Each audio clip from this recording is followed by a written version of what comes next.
Bonjour à tous et bienvenue pour cette nouvelle vidéo. Aujourd'hui, je vous propose qu'on s'attaque à la deuxième partie de la colonne, à savoir les tiroirs et le rangement. Allez, c'est parti!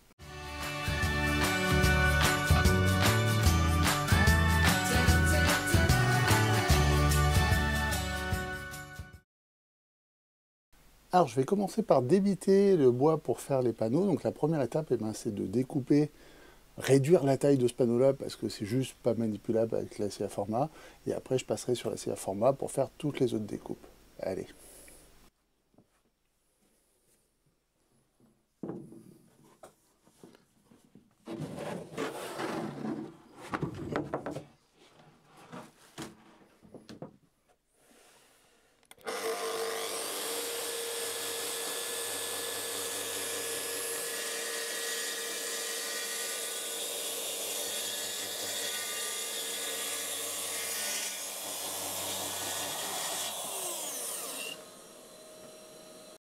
Alors, pour commencer, je vais couper deux panneaux, un qui correspond à la largeur des tiroirs et l'autre qui correspond aux façades des tiroirs.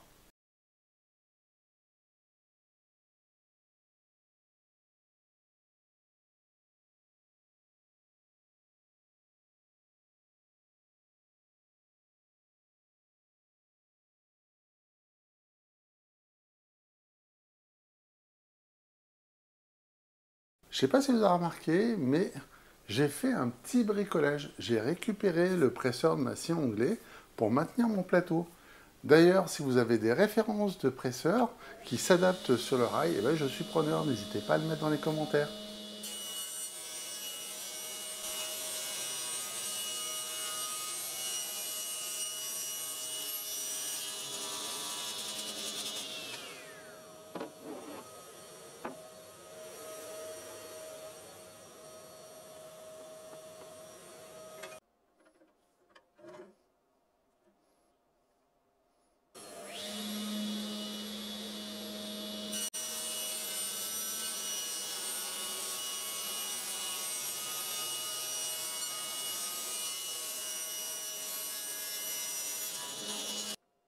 Maintenant que j'ai débité mes deux panneaux, eh ben, je les débite tous à la hauteur des tiroirs.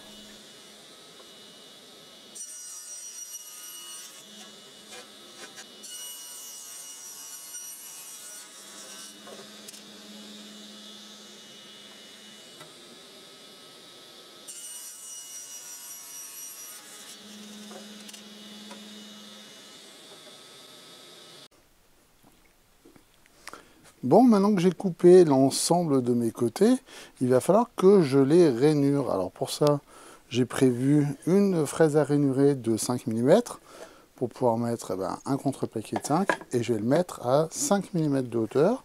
Donc j'ai réglé ma fraise pour que ça passe juste et il faut que je règle aussi l'épaisseur pour que quand ça vient me couper, pour me simplifier le travail, on va dire qu'on va aussi mettre 5 mm. Voilà.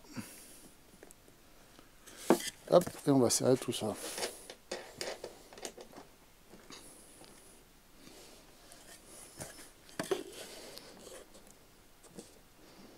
Voilà. Une fois qu'on a fait ça, on va aussi mettre un petit presseur pour sécuriser les doigts.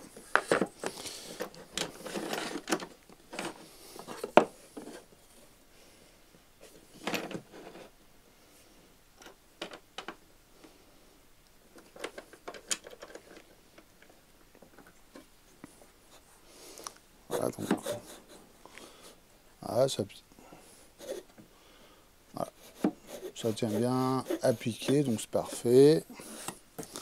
Bien sûr, j'ai vérifié que ça passait pile poil des deux côtés. Allez, maintenant, je mets les EPI et puis après, je rainure l'ensemble de mes côtés.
Bon voilà, j'ai fini de rainurer tous les côtés. Dans le sens, ça s'est bien passé, sauf pour le premier où je suis allé un petit peu vite et où j'ai eu un peu d'éclatement à cause du contreplaqué là.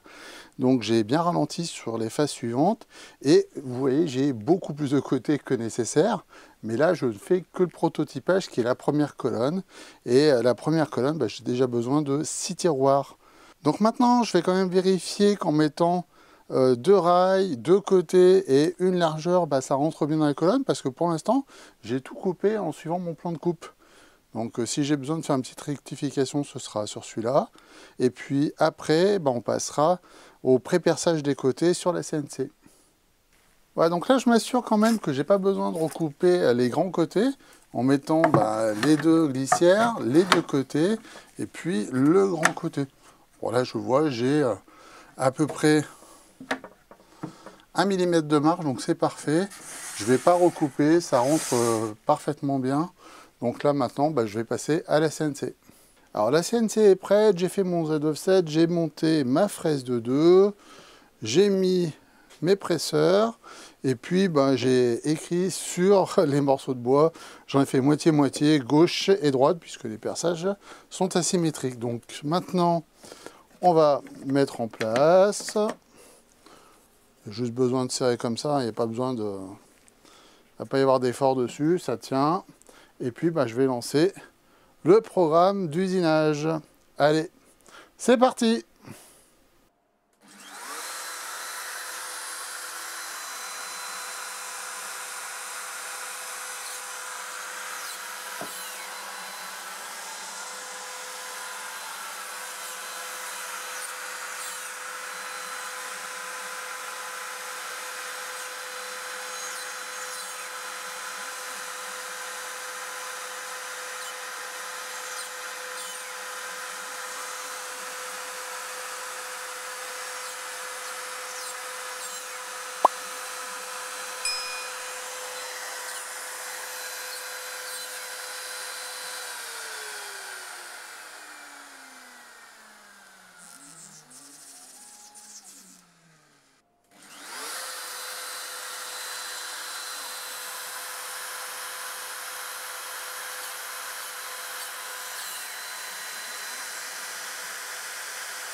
Maintenant que les façades et les côtés sont rainurés, je vais découper mes fonds de tiroir en laissant une marge de 1 mm de chaque côté.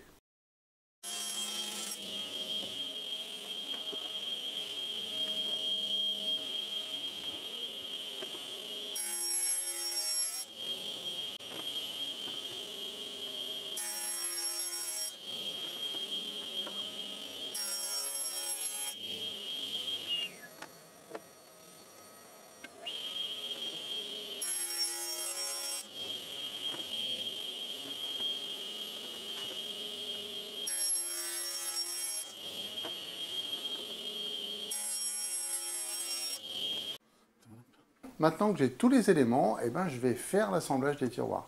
Alors vous avez remarqué, ces tiroirs sont beaucoup plus simples que ceux que j'ai fait pour la scie, tout simplement parce que je n'ai pas fait d'assemblage mi-bois. Donc là, ce sont simplement les clous qui vont positionner les façades et les maintenir.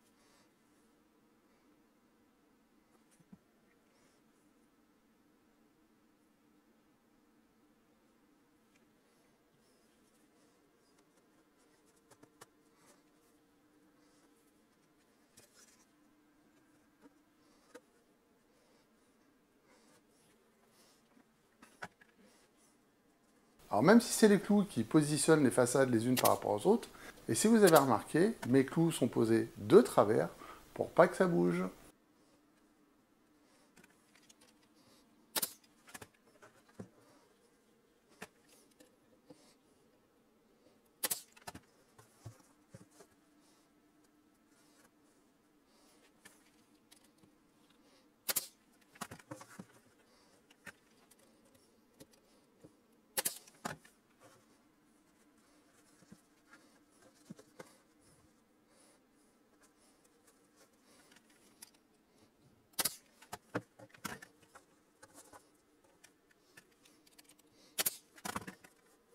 Alors je le précise au cas où, mais c'est pas les clous hein, qui permettent de maintenir les façades entre elles.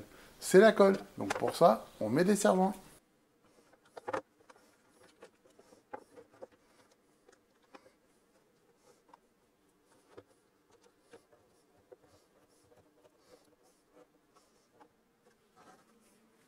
Le collage des derniers tiroirs est fini, donc maintenant, étape suivante, on passe au pré-perçage pour pouvoir mettre les façades de finition.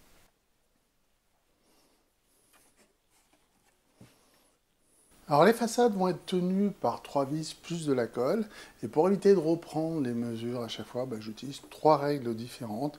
Je fais de la série, hein, donc il faut que j'optimise.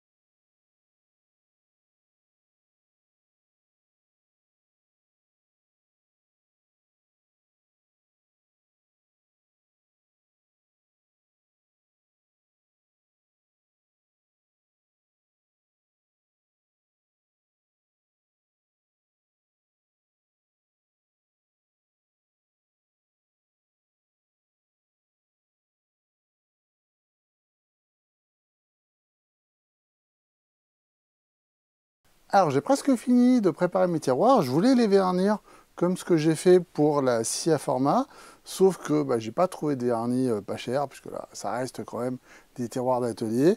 Mais en revanche, j'ai trouvé une bombe de peinture chez Action en gris, c'est 3 € la bombe à peu près. Donc je vais faire ça dans la boîte de circulation parce que je suis sûr que ça va appuyer. Et là vous verrez le résultat après. Allez, à tout de suite. Bon voilà, j'ai fini de préparer l'ensemble des tiroirs que j'avais découpés. Et honnêtement, j'aime bien l'effet béton que ça donne. Donc là, 2 couches à l'intérieur, une couche à l'extérieur, c'est juste pour protéger. Rien devant parce que je vais coller la façade. Et la façade, par contre, je ne veux pas un effet béton, je veux un effet bien lisse. Je vais réutiliser la peinture que j'ai utilisée pour la CNC ou pour l'aspirateur, la peinture bleue. Donc j'ai préparé ma planche en mettant une sous-couche blanche et je découperai les façades là-dedans. Et puis après, je finirai par une peinture bleue dessus. Voilà. La peinture en elle-même, le spray, c'est super pratique parce que c'est super rapide. Par contre, ça, c'est indispensable et heureusement que je l'ai fait dans la voie de circulation parce que c'est bien ventilé. Parce que juste en mettant les tiroirs dans le garage, une fois qu'ils étaient peints, oh, ça puait, je vous explique même pas. Bon, je vous montre une petite photo, vous allez voir. Maintenant, ce qu'on va faire, c'est qu'on va mettre les rails push-up, et puis on va tester, parce que j'ai jamais testé avec ces rails-là, et on va voir les particularités. Et si ça marche pas, je remettrai les rails classiques noirs comme ce que j'ai mis en bas. Mais bon, j'ai quand même bon espoir.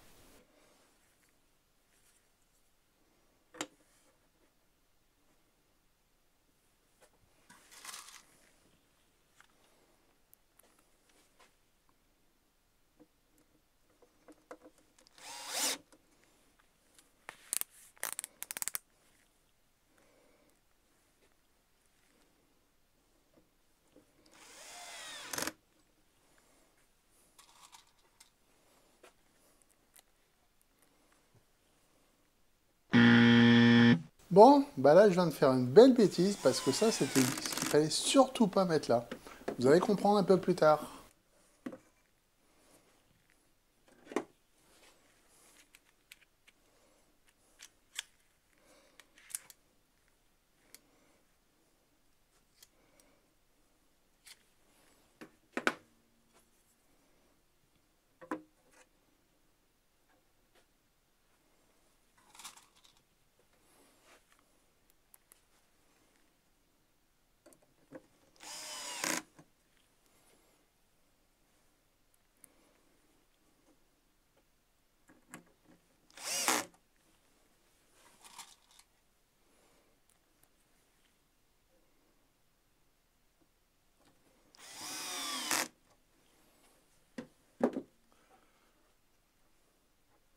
Voilà, donc maintenant, on va le mettre sur la colonne. J'ai pas le même trou de fixation entre un système push-up et des glissières classiques, tout simplement parce que on a le mécanisme qui vient prendre pas mal de place. Donc ce que j'ai fait pour ce système-là, bah, j'utilise les 2 trous centraux, plus le trou arrière, et éventuellement après je viendrai rajouter une vis à l'avant. Je verrai. Pour l'instant c'est du prototypage, hein, donc je vais tester, et puis j'améliorerai sur la prochaine.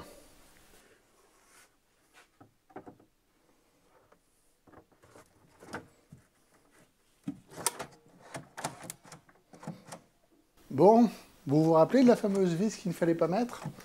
Et bien en fait, elle n'était pas dans un trou de fixation, elle était dans un trou qui sert au mécanisme push-up. Donc là, j'ai dû forcer pour retirer le tiroir, enlever la vis, et puis finalement, bah, j'ai utilisé 2 autres trous de fixation en plus des 2 vis d'origine, parce que je trouvais que 2 vis pour tenir un tiroir, c'était un peu léger.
Bon, les tiroirs sont presque finis, donc là, il ne me reste plus qu'à débiter les façades. Donc je repasse sur la scie, il n'y a plus que 6 façades à faire, ça va aller vite.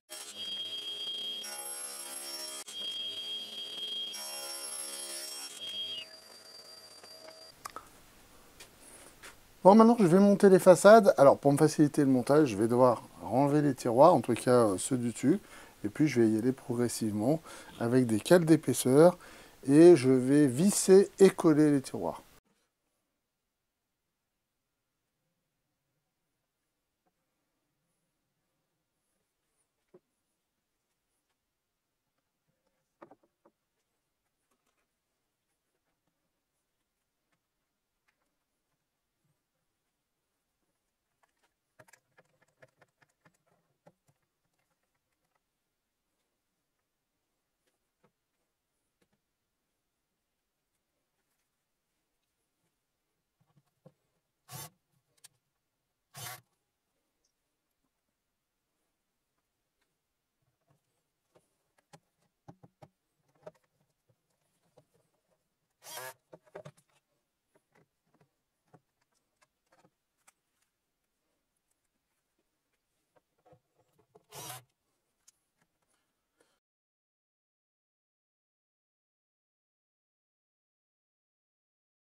Bon, voilà. Maintenant, bah, je vais redémonter encore une fois. Cette fois-ci pour faire la peinture. Et puis, je vais mettre une étagère sur cette partie-là. Je vous expliquerai pourquoi. Et c'est un peu bancal là, mais c'est le sol. Hein. Vous inquiétez pas, de l'autre côté, le sol est un peu plus droit. Et là, sinon, ça marche très très bien. Voilà. J'avais un peu peur au niveau de la sortie. Et finalement, bah non, c'est propre. Ah, donc, ça tient bien.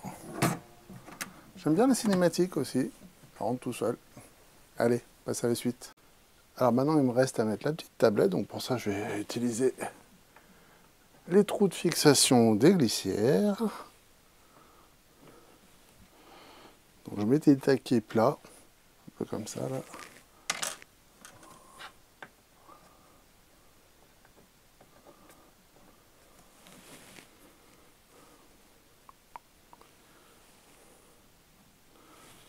Voilà.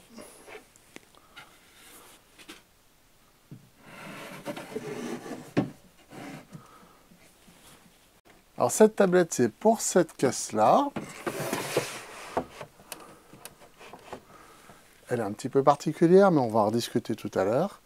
Et ben maintenant, pour éviter que la tablette bouge, on va fixer avec deux petites équerres. Pour ça, ben, je vais enlever mes tiroirs pour la peinture, et puis je vais positionner les équerres en attendant.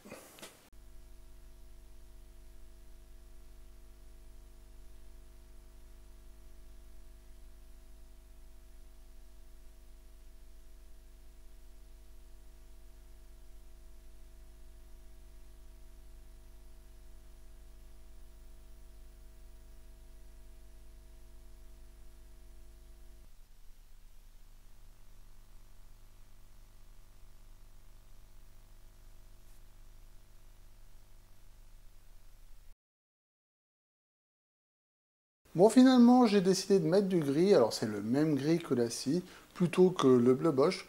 Je trouve que du coup, ça fera plus clair et ce sera plus sympa dans l'atelier.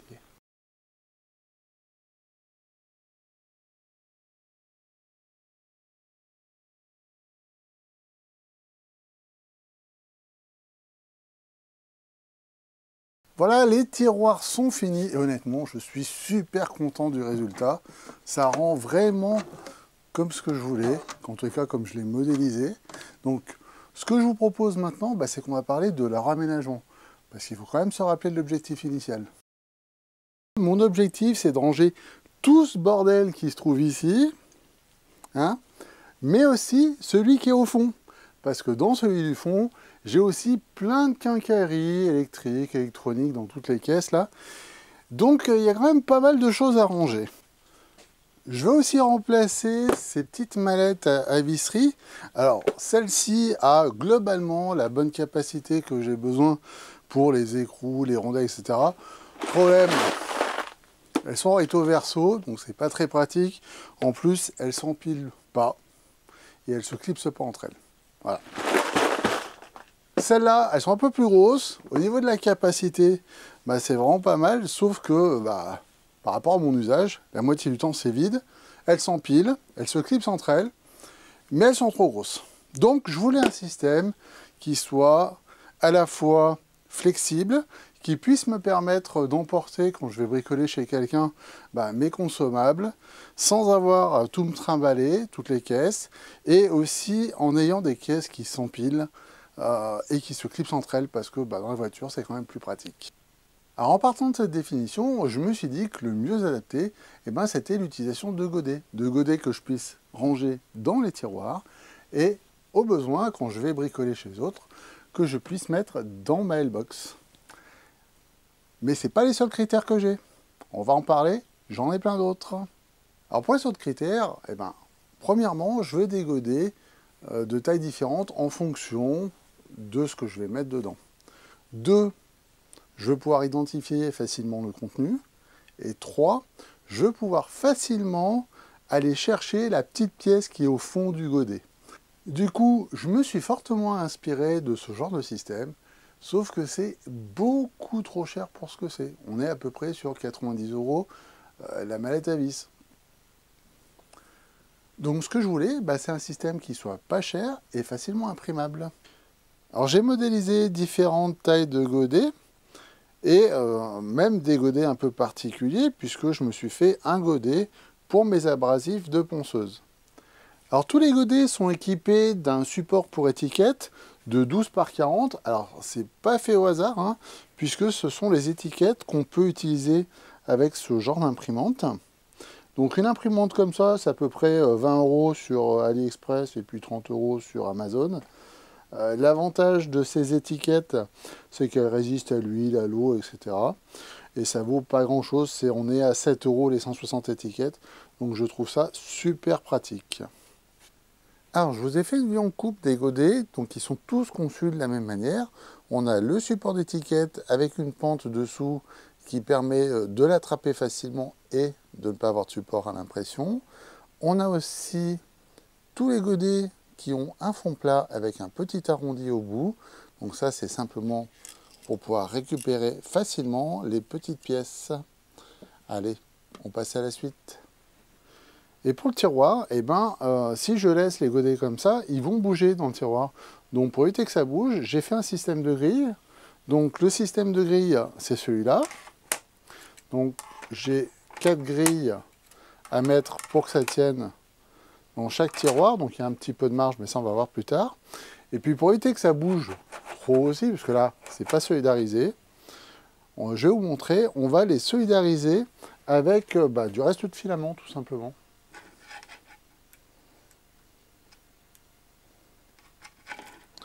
Donc là, chaque grille est équipée de petits trous sur les côtés. Donc voilà. On va venir chauffer l'extrémité. Donc pas besoin que ça dépasse beaucoup, hein. On va faire comme ça. Là. C'est juste histoire de solidariser.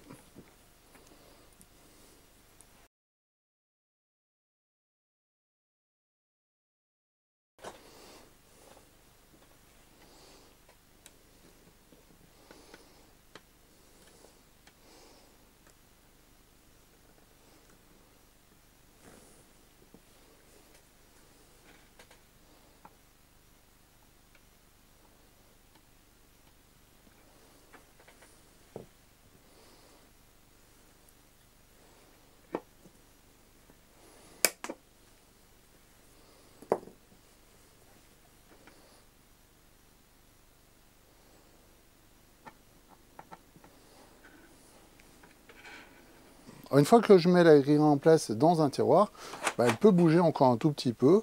Donc ce que je peux encore faire, c'est venir l'immobiliser, donc toujours avec ces petites pièces, hein. Là je mets simplement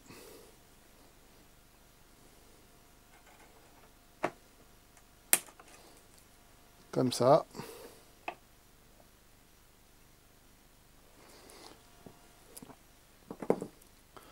J'en mets plusieurs, il n'y a pas besoin de force, hein, c'est juste pour éviter que ça bouge.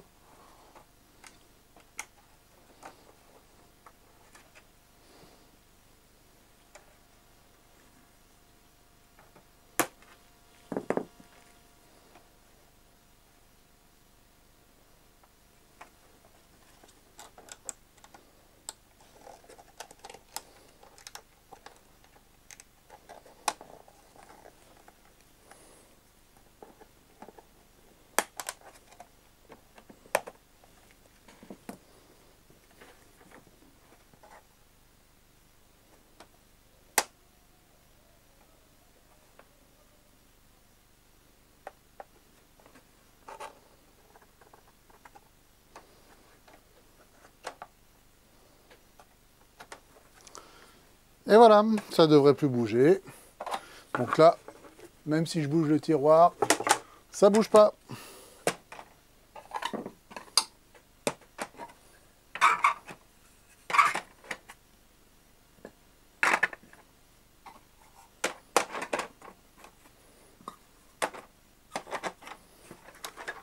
Voilà. Alors, comme je veux pouvoir aussi embarquer ma quincaillerie dans la L-Box sans que ça se retourne, j'ai fait des grilles qui sont légèrement différentes. Donc là, j'ai des inserts qui viennent se mettre dans les inserts d'origine de la L-Box. Voilà, donc on peut remettre comme ça. Je peux mettre mon insert. Alors il faut encore que je les soldarise, je ne l'ai pas fait, pour ça c'est un proto. Et puis, bah, ah, ça bouge pas. Donc pour l'instant, bah, j'ai tout coché par rapport à mes critères. Alors vous vous rappelez, dans mes critères, il y avait aussi le critère prix. Hein. Ça c'est important. Donc avec un PLA basique qui est à peu près à 13 € le kilo, un godet comme ça c'est 45 centimes. Un godet comme ça en 1x2 c'est 70 centimes environ. Et ça c'est à peu près 1,10 €. Donc pour équiper toute ma caisse à outils, ça me coûte vraiment pas grand chose. Et je trouve que c'est quand même beaucoup moins cher que les 90 € pour lesquels ils vendent ces caisses à outils. Alors, au revers de la médaille, ça reste de l'impression 3D, donc c'est long. Voilà. Sur mon imprimante, l'artillerie, une pièce comme ça, bah, c'est environ 1 heure. Faut pas être pressé.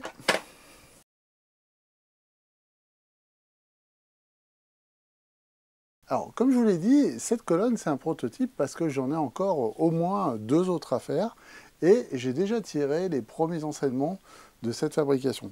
Une des premières choses, eh ben, c'est que j'ai acheté un forêt à étage, donc c'est ce genre de forêt, pour pouvoir mettre ce type de vis, tout simplement parce que vous avez bien vu, j'ai du forêt avec 2 forêts différents à chaque fois pour éviter d'éclater le bois. Donc là, avec ça, je vais gagner du temps. Lorsque j'ai fait les perçages à la CNC pour les fixations des racks, j'ai eu un petit souci. J'avais acheté une fraise hélicoïdale à pas négatif pour ne pas éclater le plaquage. Et cette fraise, eh ben, elle a bien noirci. Alors, à ce moment-là, je pensais que c'était vraiment la meilleure solution. Je me suis renseigné depuis et j'ai finalement acheté un forêt. Mais un forêt qui se met sur une défonceuse. Donc il a 2 petits encoches à l'extérieur qui vont venir couper le plaquage avant de rentrer. Et c'est quand même super efficace. Et en plus, ça coûte bien moins cher que la fraise. Alors une modification encore que j'ai prévue sur ma colonne, c'est une modification des tablettes pour rack. Pourquoi? Pour tout ce qui est Systener L-Box, lorsque je vais ouvrir la boîte, je ne vais pas pouvoir l'ouvrir complètement. Et là, c'est quand même un petit peu dommage. Alors je ne peux rien faire pour tout ce qui est Xbox, parce que j'aurais le même problème, tout simplement parce que, idéalement, il m'aurait fallu des glissières de 400 mm. Sauf que je n'ai pas la place, donc j'ai des glissières de 350. En revanche, pour tout ce qui est Systener et MacPack, en modifiant légèrement la tablette, je vais pouvoir résoudre mon problème. Je vous montre la nouvelle tablette que j'ai conçue. Je ne vais pas jeter les tablettes que j'ai faites. Celles-là, je vais simplement les utiliser pour les L-Box, puisque pour les L-Box, je ne peux rien faire. Et pour tout ce qui est MacPack et Systener, je vais utiliser cette tablette.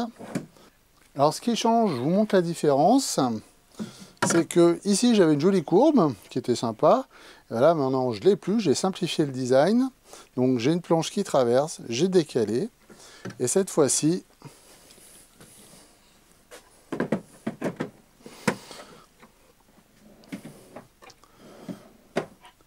donc une fois que j'ai mis ça, ça tient ouvert. Alors un dernier point que je voulais aborder avec vous, c'est le système de rangement que j'ai conçu. Sauf qu'il y a quelques semaines, je suis tombé sur un système quasi équivalent et en plus avec un générateur de godets. Et honnêtement, si j'avais trouvé ça avant, je me serais vraiment simplifié la vie. Alors ce projet est vraiment pas mal, hein. Il s'appelle Gridfinity, je vous mettrai les liens dans la description. Et bien sûr, dans la description, je mettrai aussi un lien vers le forêt étagé, vers le forêt qui s'adapte sur la fraise, vers l'imprimante pour les étiquettes. Et maintenant, si cette vidéo vous a plu, vous savez ce qu'il reste à faire, hein. Un petit pouce en l'air, vous avez le droit de la partager. Si vous avez des questions, n'hésitez pas, vous savez où c'est dans la partie commentaires. Je réponds toujours avec plaisir.